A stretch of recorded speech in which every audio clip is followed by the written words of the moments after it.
The lifeblood of any college football team lies within their ability to continuously bring in top talent. That's why recruiting is everything, and we'll take a look at some of the top incoming recruits for 2018.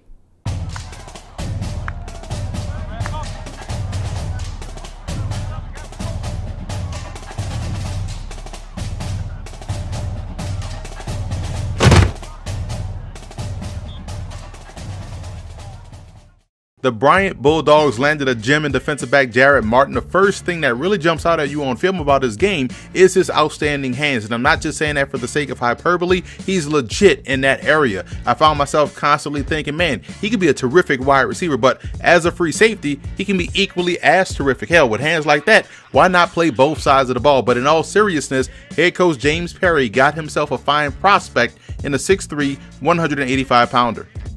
The Central Connecticut State Blue Devils were hit hard by graduation in the secondary, and let it be known by the way they hit the recruiting trail this offseason. Cornerback Dexter Lawson has some big-time game that he's bringing to the table. He reminds me a lot of former Wake Forest cornerback Alphonso Smith and how he plays the ball and how he's able to bait quarterbacks into making bad decisions and the ball skills to make him pay. I think he's going to excel in that Blue Devils defensive scheme. Duquesne seems to have hit on yet another talented tailback in Kyron Cunningham out of West Bloomfield, Michigan. The 6', 220-pound runner does a great job of running behind his pads, which allows him to maintain balance as he explodes through would-be tacklers. Now, Cunningham also shows above-average burst that helps him gain a step on opposing defenders at the second level and then outrun them to the end zone. I really like how the Dukes are building their backfield with guys that fit a certain profile. New Robert Morris head coach Bernard Clark is a defensive guy, so there's no doubt in my mind that he was ecstatic to land defensive end Mike Elaine. His ability to quickly read and diagnose plays is what gives him a chance to get on the field pretty early for the Colonials. I also believe that once he gets acclimated to a college strength and conditioning program, Elaine could develop into one of the more feared defensive linemen in the Northeast Conference.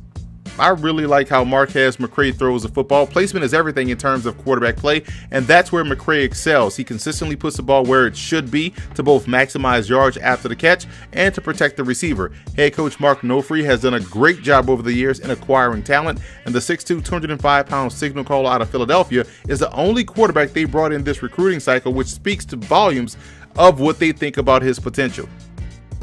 Offensive lineman Kyle Simmons, it was very impressive on film. The 6'4", 280-pound tackle from Columbus, Ohio is one of 7 offensive linemen head coach Chris Valerio signed with this class. He's as impressive as anyone, especially from a hand placement perspective. He's not all over the place. He's very consistent there, which allows him to quickly get defenders out of the way. I can easily see him getting up to about 300 pounds, a little bit over that, and being a stud on the collegiate level. He moves pretty well for a guy his size.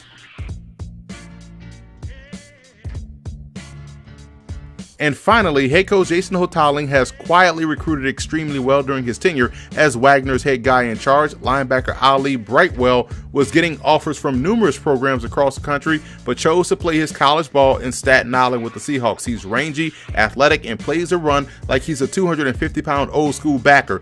It's also because of that length that he's able to cause all types of disruption on both ends of defense. He's going to be a fantastic player for Wagner. I can't wait to see how he continues to grow his game moving forward.